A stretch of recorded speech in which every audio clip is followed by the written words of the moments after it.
Welcome to this journey through one of the most disturbing cases recorded in the history of Mississippi.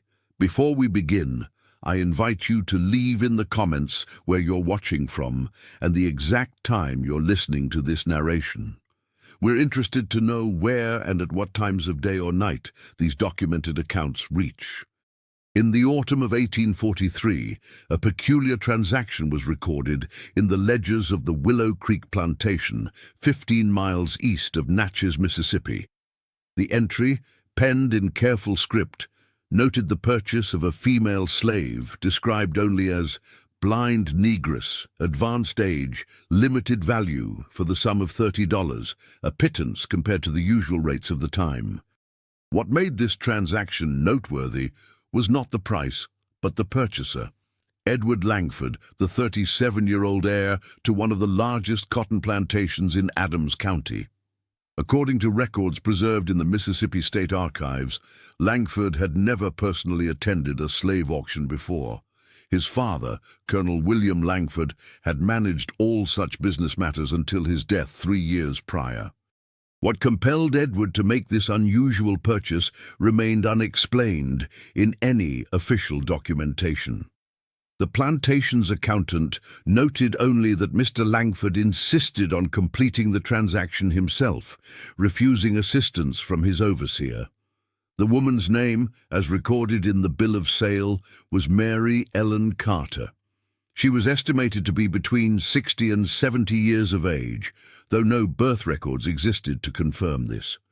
Her previous owner, a merchant from Baton Rouge, who had acquired her as payment for a debt, described her as useless for field labor, but knowledgeable in herbal remedies. The merchant seemed eager to be rid of her, according to the accounts of the auctioneer, who later spoke to the Adams County Historical Society in 1867. What makes this case particularly unsettling is the curious coincidence that emerged only after Edward Langford brought Mary Ellen to Willow Creek. According to the memoirs of Reverend Thomas Blackwood, who served as the local Presbyterian minister from 1830 to 1851, Mary Ellen Carter had been a midwife on a neighboring plantation some 37 years earlier, precisely at the time of Edward Langford's birth. The summer of 1843 in Mississippi was unusually oppressive. Temperature records from Natchez indicate 23 consecutive days above 95 degrees in July, and rainfall had been scarce since late May. The cotton stood still in the fields, as if painted against the hazy skyline. Willow Creek Plantation sprawled across 2,000 acres of rich Mississippi soil, its main house positioned on a gentle rise overlooking the eastern bank of the river. Built in 1815 by Colonel William Langford, the house featured the grand columns and wide verandas characteristic of antebellum architecture, though observers noted that by 1843 the white paint had begun to yellow and peel in places. Edward Langford had inherited the plantation following his father's unexpected death from apoplexy in 1840.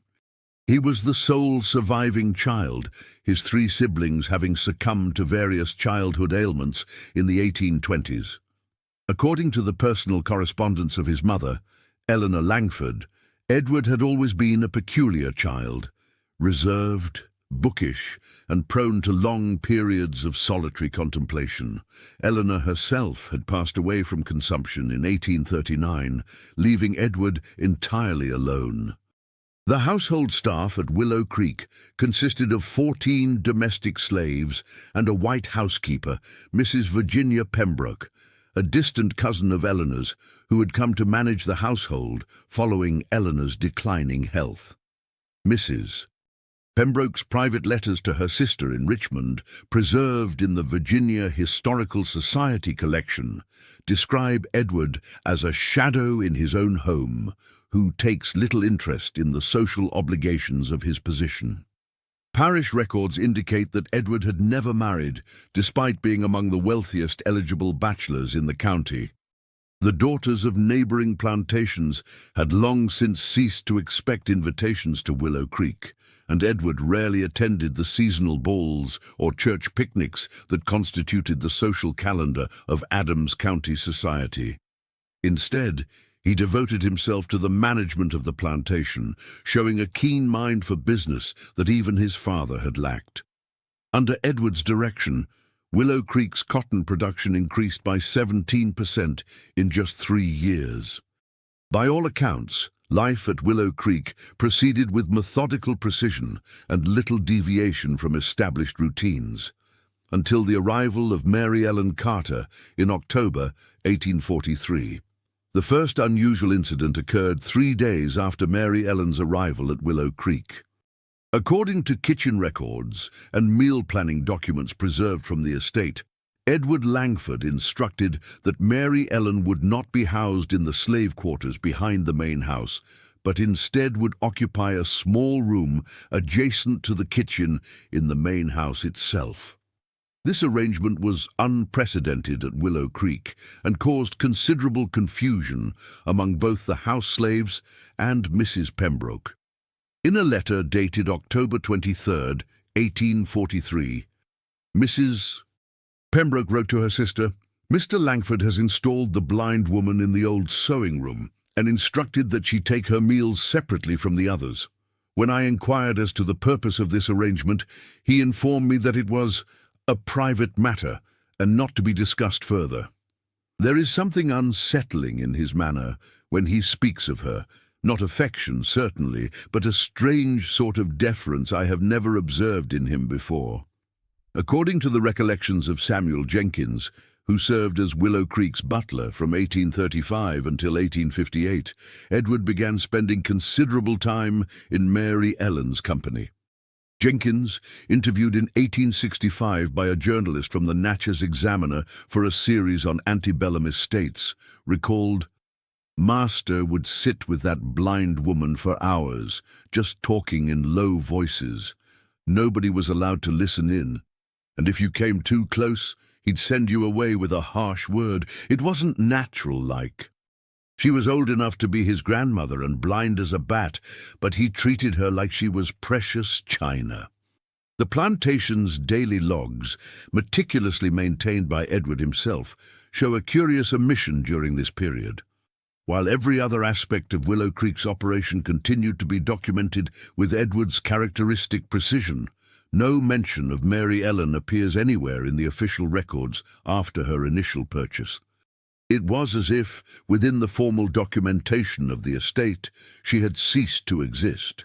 Meanwhile, according to the testimony of Sarah Williams, one of the house slaves who later escaped to Canada and provided an account to abolitionist Frederick Douglass in 1857, other unusual changes began to manifest at Willow Creek. "Master Edward started having nightmares," Williams recounted. "We would hear him crying out in the night, words that made no sense. The next morning, his sheets would be soaked through with sweat, and there would be deep scratches on his arms, like he'd been clawing at himself while he slept." Williams further recalled that Edward began to drink heavily during this period, something he had never done before. He would sit alone in his study until dawn, a glass in one hand and a book in the other, but his eyes never seemed to move across the page. The Natchez physician, Dr. James Montgomery's records show 3 visits to Willow Creek during November of 1843.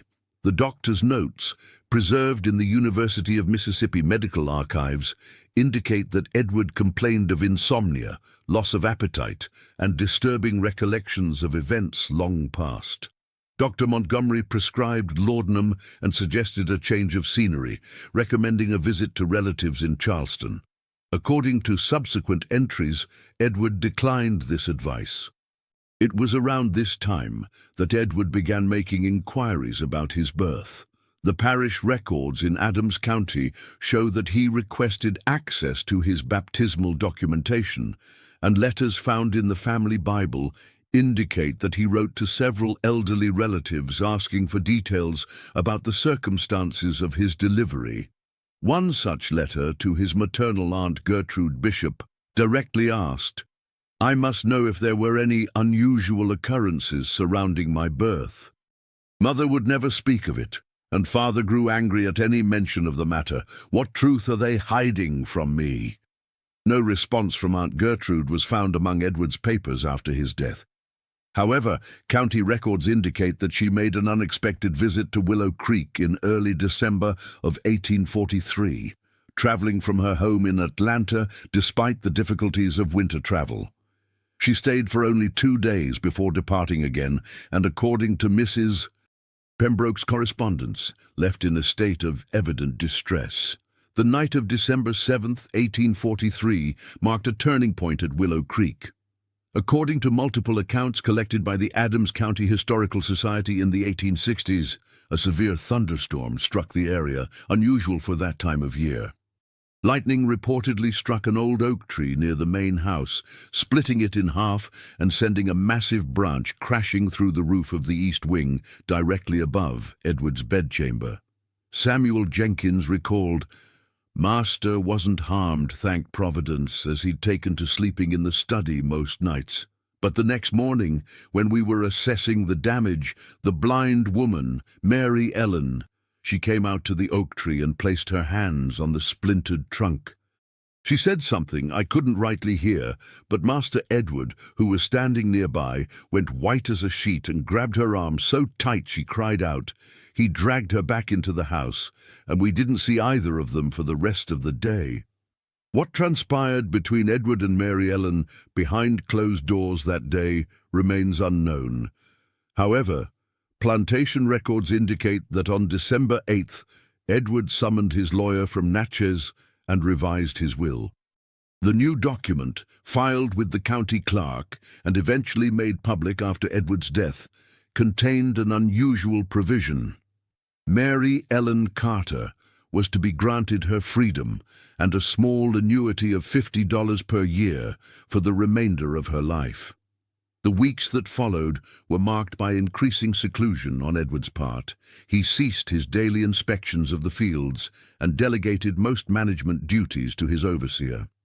According to kitchen records, he often requested that his meals be served alongside Mary Ellen's in the small room she occupied, rather than in the dining room, as was customary. Mrs. Pembroke, increasingly concerned about Edward's behavior, wrote to Dr. Montgomery in early January requesting another visit. In this letter, preserved in the doctor's papers, she noted, "Mr. Langford spends his days in a state of agitation, pacing the halls and muttering to himself. At night, the nightmares continue unabated. When he speaks at all, it is often to ask strange questions about his childhood, particularly his earliest years. Yesterday, I observed him standing before his mother's portrait for nearly an hour, his expression one of accusation rather than grief." Dr. Montgomery's response letter advised caution, but noted that without the patient's consent, he could do little. He suggested that Mrs. Pembroke might discreetly contact Edward's nearest male relative for assistance. According to subsequent correspondence, Mrs. Pembroke wrote to Edward's cousin, Colonel James Langford of Vicksburg, though no record exists of a reply. In late January of 1844, a curious incident occurred that was recorded in multiple sources. Edward ordered the excavation of a small section of the family cemetery, specifically the area surrounding the grave of a slave woman buried there in 1806. This was highly unusual, as slave burials were typically conducted in a separate cemetery, some distance from the family plot.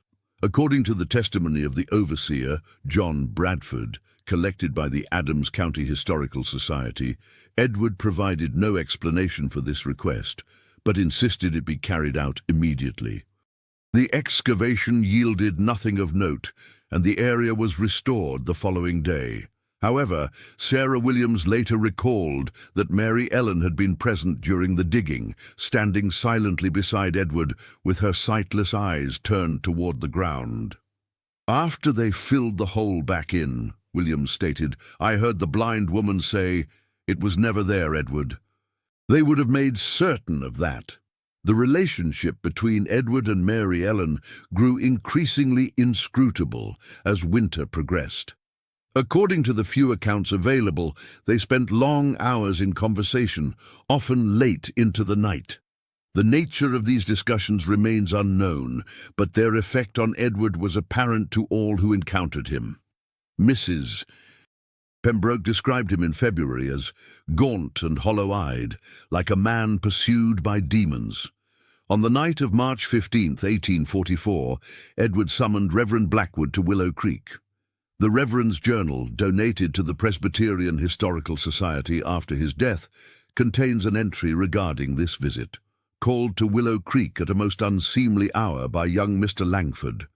Found him in a state of extreme agitation, demanding that I hear his confession. I reminded him that ours is not a Catholic tradition, but he insisted. What followed was a rambling discourse on sins of the father and the corruption of bloodlines. Most disturbing was his fixation on the circumstances of his own birth, which he described as tainted by a darkness no man should know. I counseled prayer and reflection, but fear his mind has become unbalanced by solitude and whatever strange notions the blind slave woman has put into his head. The events that followed this visit are documented in multiple sources, though with some variations in detail. According to Mrs. Pembroke's final letter to her sister, dated March 17th, Edward locked himself in his father's old study for an entire day following the Reverend's departure. When he emerged, he immediately called for Mary Ellen to join him. They remained secluded together for several hours, after which Edward summoned his overseer and instructed him to prepare for a journey. John Bradford's testimony states, Mr. Langford told me to ready the carriage for a trip to Natchez the following morning. He said he would be accompanied by the blind woman, Mary Ellen, and that I was to drive them myself, rather than sending the usual driver. When I asked about the purpose of the journey, he said only that there was a matter of record to be settled at the courthouse. According to courthouse archives in Natchez, Edward and Mary Ellen arrived around 10 o'clock on the morning of March 18th. The clerk on duty, Thomas Wilson, later provided a statement to the Adams County Historical Society describing their visit. Mr. Langford requested access to birth records from 1806, specifically those recording slave births at Willow Creek Plantation. This was an unusual request, as such records were rarely maintained with any consistency, particularly for slaves. I informed him that county records would be unlikely to contain what he sought, but he was insistent. The blind woman accompanying him remained silent throughout, though she clutched his arm with surprising strength. Wilson's statement continues, After some searching, I was able to locate a partial record of births for that year.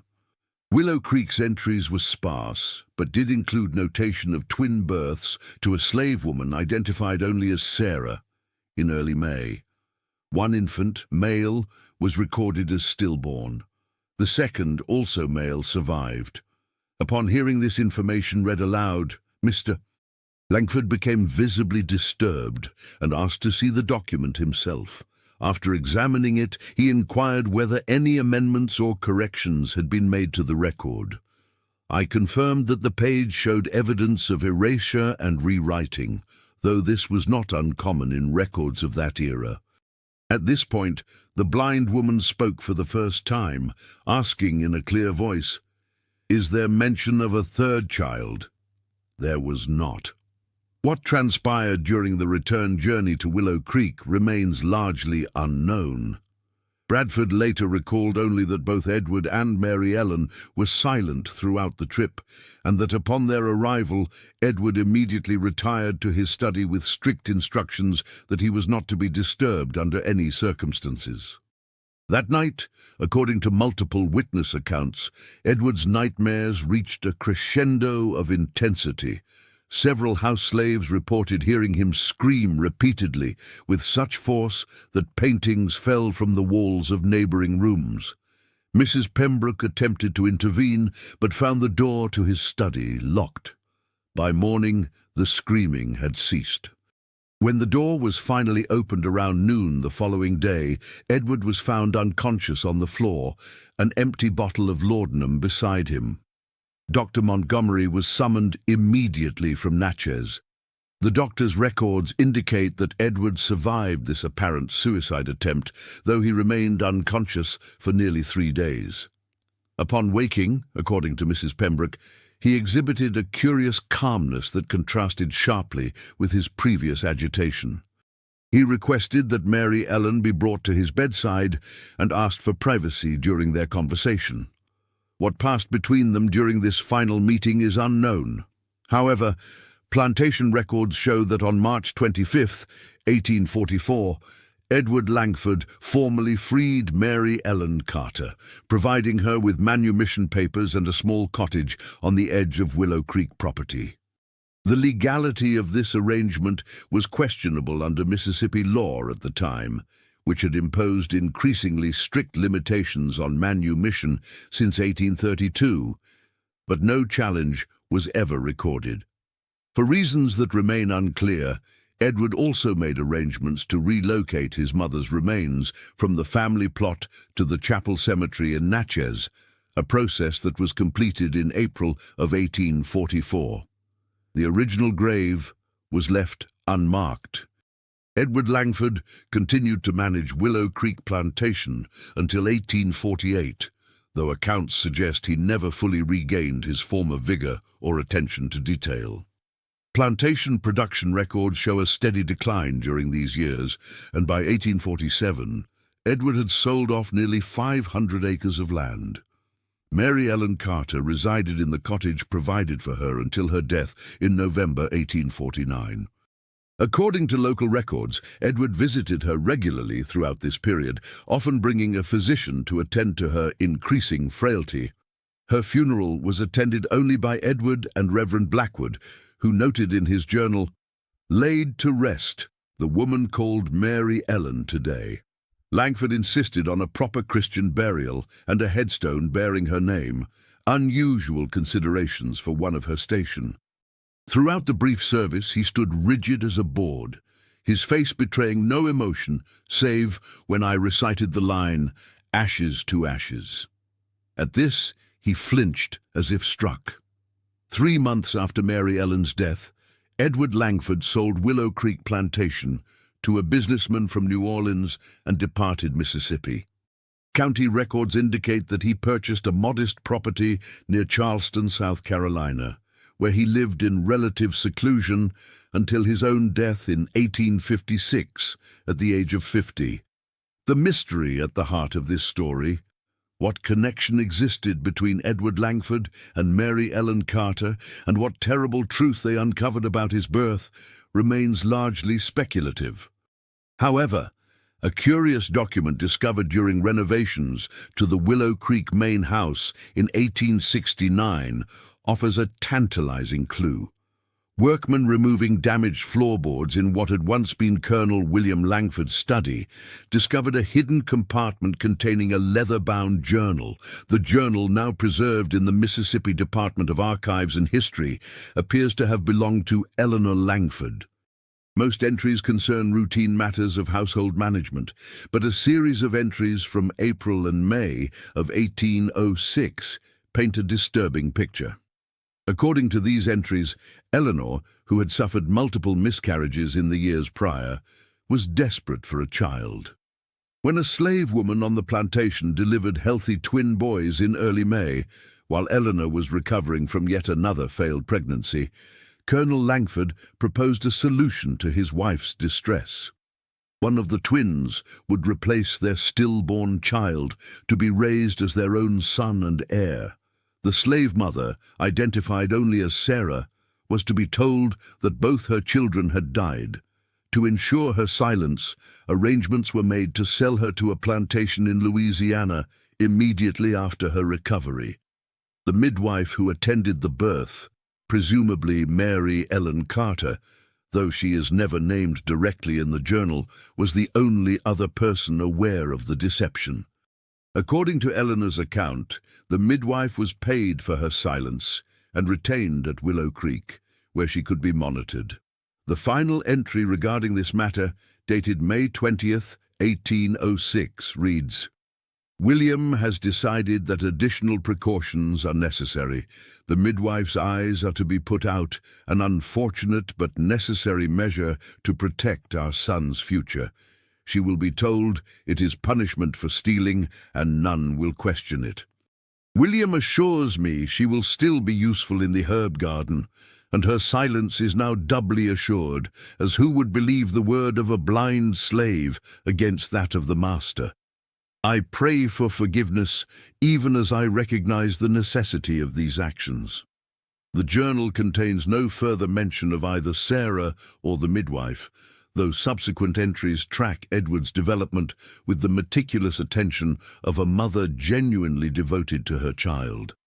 What remains unclear is how Mary Ellen Carter reappeared at the slave auction in Natchez in 1843, or how Edward came to suspect the truth about his origins. Equally mysterious is why he sought her out rather than rejecting the connection entirely. Some historians have suggested that Mary Ellen may have engineered her own sale, perhaps recognizing Edward's name when she learned who was purchasing slaves in the area. The Adams County Historical Society records include a curious footnote to this case. In 1867, during an inventory of items recovered from Edward's Charleston home after his death, a small wooden box was discovered containing a lock of hair tied with faded ribbon. Accompanying the hair was a yellowed note bearing only the name Sarah and a date, May 4th, 1806. How Edward obtained this memento of his birth mother, if indeed that is what it represented, remains unknown. The case of Edward Langford and Mary Ellen Carter faded from local memory as the Civil War and its aftermath transformed the society that had produced them. Willow Creek Plantation was eventually divided and sold off in parcels during Reconstruction, and the main house burned to the ground in 1876, taking with it whatever secrets its walls still contained. Today, little remains to mark the existence of either Edward Langford or Mary Ellen Carter. Their graves, separated by hundreds of miles, bear simple inscriptions that give no hint of their shared history. The cottage where Mary Ellen spent her final years was dismantled for lumber long ago, and the precise location has been lost to time and the encroaching forest. Yet in the archives and historical collections of Mississippi, fragments of their story persist. A bill of sale, a revised will, a doctor's notes, a hidden journal, pieces of a puzzle that may never be fully assembled. What is clear is that in the autumn of 1843, a plantation owner purchased a blind slave woman at auction, and in doing so confronted a truth about himself and his family that nearly destroyed him. Perhaps the most haunting aspect of this case is the question that remains unanswered. In those long conversations between Edward and Mary Ellen, did she express regret for her role in the deception that shaped his life? Or did she simply tell him what she had witnessed on the night of his birth, the night when, blinded and broken, she had nevertheless saved his life twice, once by delivering him safely into the world, and again by allowing him to enter a life of privilege that was never meant to be his? The plantation house at Willow Creek is long gone, but local residents report that on certain nights, when the air is heavy with humidity and the cicadas fall suddenly silent, the sound of a man's anguished scream can be heard echoing across the former grounds. Others claim to have glimpsed the figure of a woman walking slowly along the overgrown path where Mary Ellen's cottage once stood, her hands outstretched before her as if feeling her way through perpetual darkness. In 1869, a professor from the University of Mississippi attempted to locate records of the slave named Sarah, hoping to trace what became of Edward's biological mother after her sale to Louisiana. His search yielded only a single entry in the ledger of a plantation near Baton Rouge, noting the death of a female slave of that name in December 1806, just 7 months after being separated from her children. The cause of death was listed as melancholia, leading to refusal of nourishment. As for the fate of Sarah's other son, Edward's twin, who was recorded as stillborn but might well have lived, no trace has ever been found. The story of Edward Langford and Mary Ellen Carter reminds us that in the complex tapestry of American history, some threads are deliberately hidden from view, buried beneath layers of deception and silence. Yet even these hidden threads can resurface generations later, revealing patterns that those who created them never intended to be seen. And perhaps that is the true horror of this case. Not the physical cruelty or the personal betrayals, terrible though they were, but the recognition that the most carefully constructed lies cannot withstand the inexorable passage of time. Sooner or later, the buried past emerges, forcing those who inherit its legacy to confront truths they never suspected and to question the very foundations of their identity. In the end, Edward Langford chose to face this truth rather than continue living the lie that had shaped his existence. Whether this choice brought him peace in his final years remains known only to him, and perhaps to the blind woman who helped him see the reality of his birth.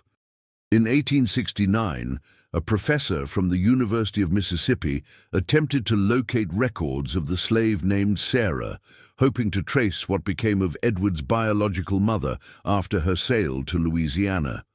His search yielded only a single entry in the ledger of a plantation near Baton Rouge, noting the death of a female slave of that name in December 1806, just 7 months after being separated from her children. The cause of death was listed as melancholia, leading to refusal of nourishment. As for the fate of Sarah's other son, Edward's twin, who was recorded as stillborn but might well have lived, no trace has ever been found. The story of Edward Langford and Mary Ellen Carter reminds us that in the complex tapestry of American history, some threads are deliberately hidden from view, buried beneath layers of deception and silence. Yet even these hidden threads can resurface generations later, revealing patterns that those who created them never intended to be seen. And perhaps that is the true horror of this case, not the physical cruelty or the personal betrayals, terrible though they were, but the recognition that the most carefully constructed lies cannot withstand the inexorable passage of time. Sooner or later, the buried past emerges, forcing those who inherit its legacy to confront truths they never suspected and to question the very foundations of their identity. In the end, Edward Langford chose to face this truth rather than continue living the lie that had shaped his existence. Whether this choice brought him peace in his final years remains known only to him, and perhaps to the blind woman who helped him see the reality of his birth. The Charleston County records from 1856 to 1857 contain an interesting addendum to this story. In the months before his death, Edward Langford made several unusual transactions that suggest his preoccupation with his true origins never abated. According to the ledgers of Charleston's Second Bank, Edward withdrew significant sums in January of 1856 and made arrangements with a private investigator from New Orleans, a former police officer named James Cavanaugh. Correspondence recovered from Cavanaugh's office after his death in 1862 reveals that Edward had commissioned him to locate any living relatives of a slave woman named Sarah, who had been sold from Willow Creek Plantation to Louisiana in 1806. Cavanaugh's notes, preserved now in the Louisiana Historical Society, document a methodical search through plantation records across 3 parishes. His final report to Edward, dated March 1856, contained a remarkable discovery. A male slave named Isaiah, approximately 50 years of age, was documented at the Bellwood Plantation near Opelousas, Louisiana. Records indicated he had been purchased as an infant in 1806 from a slave trader in Baton Rouge who had acquired him from a Mississippi plantation. Most significantly, Isaiah bore a distinctive birthmark on his left shoulder, identical to one that Eleanor Langford had documented in her journal on Edward's body. Whether Edward ever acted on this information remains unclear. His health deteriorated rapidly in April of 1856, and by May he was bedridden. Dr. William Harrison, who attended him in his final weeks, noted in his medical journal that Edward frequently spoke of a brother lost, and asked repeatedly if the doctor could see the resemblance. Perhaps the most poignant document related to this case is the final amendment to Edward's will, dictated just 3 days before his death. In it, he directed that a substantial portion of his remaining fortune be placed in trust, with instructions to purchase the freedom of a slave named Isaiah from Bellwood Plantation, if such man still lives. The trustee, Edward's attorney Harold Green, was further instructed to provide Isaiah with a house in a free state and an annuity sufficient for comfortable living. Green's personal diary, donated to the South Carolina Historical Society in 1879, records his efforts to execute this unusual bequest. He traveled to Opelousas in August of 1856, only to discover that Bellwood Plantation had been sold the previous year, and many of its slaves, including Isaiah, had been sold to various buyers. Despite employing local agents and placing advertisements in several newspapers, Green was unable to locate Isaiah. According to Green's final entry regarding the matter, dated October 1858, "I have exhausted all reasonable avenues in the search for the man called Isaiah, as directed by my late client Mr. Langford. With great reluctance, I must now declare this search unsuccessful. As per the terms of the will, I have therefore directed the funds intended for this purpose to be donated to the Society of Friends' efforts to assist fugitive slaves in reaching safety. I believe this alternative would meet with Mr. Langford's approval, as it may help others in circumstances similar to those of the man he sought." What connection existed between Mr. Langford and this slave remains a mystery to me, though I confess the intensity of his concern has led me to certain speculations which, out of respect for the deceased, I will not commit to paper. The story might have ended there, consigned to the dusty archives of antebellum history, but for a curious encounter documented by an abolitionist named Martha Simmons in 1859. Simmons, who operated a station on the Underground Railroad in Cincinnati, recorded in her diary a meeting with an elderly escaped slave who passed through her home in February of that year. The man, who called himself Isaiah, was attempting to reach Canada. According to Simmons's account, Isaiah had escaped from a plantation in northern Louisiana after learning that his master intended to sell him farther south. During his stay at the Simmons home, he shared fragments of his life story, including his belief that he had been born a twin, but separated from his brother in infancy. Most remarkably, he described a recurring dream in which he entered a grand house with white columns, where a woman he understood to be his mother embraced both him and another boy who shared his face. Simmons, who had read newspaper accounts of Edward Langford's unusual bequest, was struck by the coincidence, but chose not to share this information with Isaiah, fearing it might compel him to risk his freedom by investigating further. Her diary notes only that she provided him with food, clothing, and directions to the next station on his journey north. No further record of Isaiah's fate exists in any known historical document. Whether he reached Canada and freedom, whether he ever learned of his possible connection to Edward Langford, and whether he was indeed Edward's twin brother, remains unverified. Like so many stories from this dark chapter of American history, the full truth lies buried beneath layers of institutional record-keeping designed to treat human beings as property rather than individuals with their own histories and connections. The Willow Creek plantation site was eventually absorbed into a larger agricultural operation in the 1880s, and by the early 1900s, few local residents remembered the Langford name. The family cemetery where Eleanor Langford had once been buried became overgrown and neglected, its headstones gradually sinking into the soft Mississippi soil. In 1927, during construction of a new county road, workers uncovered what appeared to be the remnants of a small structure near the former plantation boundaries. Local newspaper accounts described the discovery of several artifacts within the foundation: a tarnished silver thimble, fragments of a clay pipe, and most intriguingly, a small glass bottle containing dried herbs and roots. A botanist from Jackson identified the contents as herbs traditionally used by slave midwives during difficult births. Some speculated that the ruins might have been Mary Ellen Carter's cottage, though no definitive evidence supported this theory. The artifacts were initially displayed at the Adams County Historical Society but disappeared during a renovation in the 1950s. Their current whereabouts remain unknown. The academic interest in the Langford Carter case experienced a resurgence in the 1970s, when historians began re-examining plantation records through the lens of African American experience. Dr.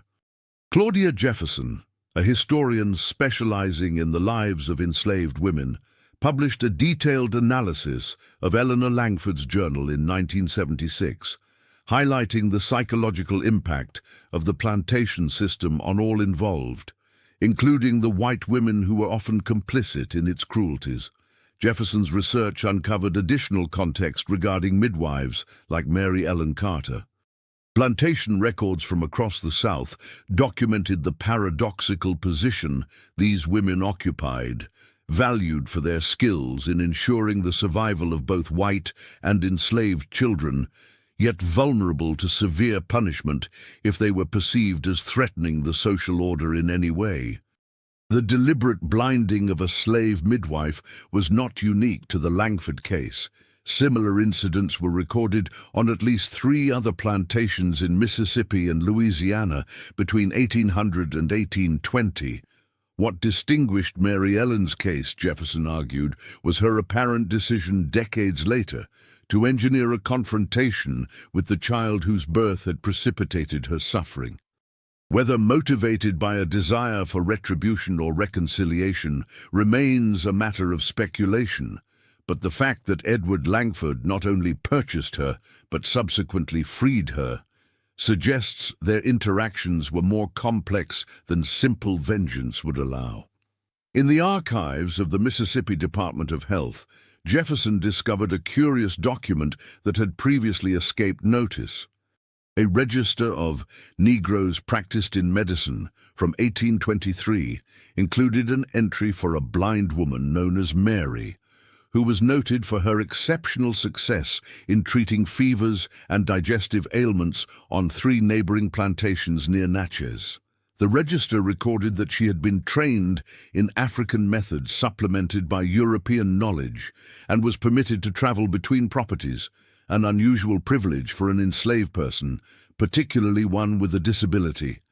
This discovery suggested that despite her blindness, Mary Ellen had managed to establish a reputation that extended beyond Willow Creek, perhaps explaining how she eventually came to be sold to a merchant in Baton Rouge, rather than remaining on the Langford plantation after Eleanor's death. It also indicated a degree of autonomy that would have been rare for an enslaved woman, raising the possibility that her reappearance at the Natchez auction in 1843 was indeed deliberately orchestrated. The final piece of this historical puzzle emerged in 1992, when renovations to the old courthouse in Charleston revealed a hidden compartment in what had once been Harold Greene's office. Inside was a sealed packet of papers marked with instructions that it should be destroyed upon Greene's death. For reasons unknown, his instructions had not been followed, and the packet had remained concealed for over a century. The papers, now housed in the South Carolina Historical Society, included a personal letter from Edward Langford to Greene, dated 2 days before Edward's death. Written in a shaky hand, the letter provided explicit instructions regarding the search for Isaiah, including a description of the distinctive birthmark that would identify him. But it was the final paragraph that shed new light on Edward's motivations. "You have been a faithful friend and counselor, Harold, so I will entrust you with the truth that has haunted my final years. The man, Isaiah, is not merely a distant relation or the child of someone to whom I owe a debt, as I previously led you to believe. He is my brother by blood, my twin, born of the same mother on the same day. We were separated by an act of unspeakable cruelty, engineered by those I once called father and mother. He was raised in chains, while I enjoyed every privilege. The woman who revealed this truth to me, Mary Ellen Carter, showed me more compassion in her blindness than my supposed parents did with their sight. She could have sought vengeance for the suffering they inflicted upon her, but instead offered understanding. I cannot undo the injustice that shaped both our lives, but perhaps I can offer Isaiah the freedom and comfort that should have been his birthright. This is not charity, Harold, but the repayment of a debt that can never truly be settled." Historians continue to debate the full implications of the Langford Carter case. Some view it primarily as an illustration of the profound moral corruption inherent in the slave system, which permitted the theft not only of labor, but of identity and family connection. Others emphasize the extraordinary resilience displayed by Mary Ellen, who survived deliberate blinding and decades of enslavement to eventually confront the truth on her own terms. What remains undeniable is the psychological horror at the heart of the story, a horror that transcends physical violence to encompass the existential dread of discovering that one's entire sense of self rests upon a foundation of lies. For Edward Langford, the privileged heir who discovered he was born a slave, this revelation shattered not only his understanding of his place in society, but his very concept of who he was. The full extent of what passed between Edward and Mary Ellen during their private conversations at Willow Creek will never be known. Did she describe to him the moment of his birth, the first time she held him in her hands?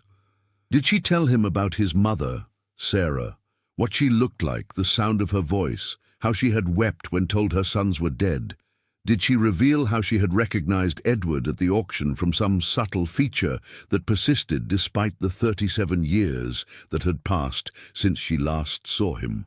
These questions have no definitive answers, but they highlight the profound intimacy that can exist between individuals separated by the most extreme social divisions.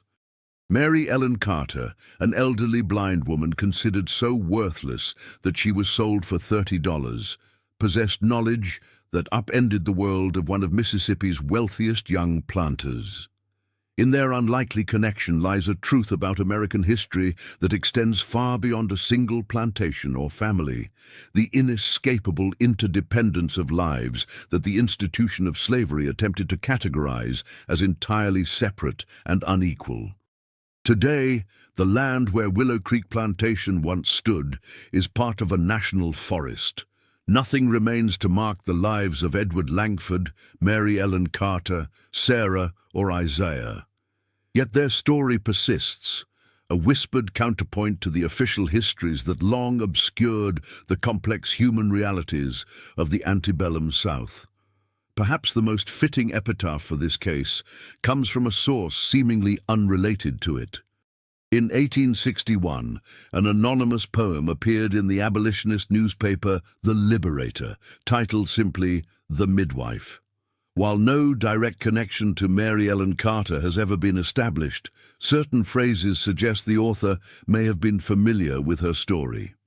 The final stanza reads, "She who brings forth life into the light, though darkness be her portion and her right, sees truth that masters miss with perfect sight, and waits for justice with a patient might."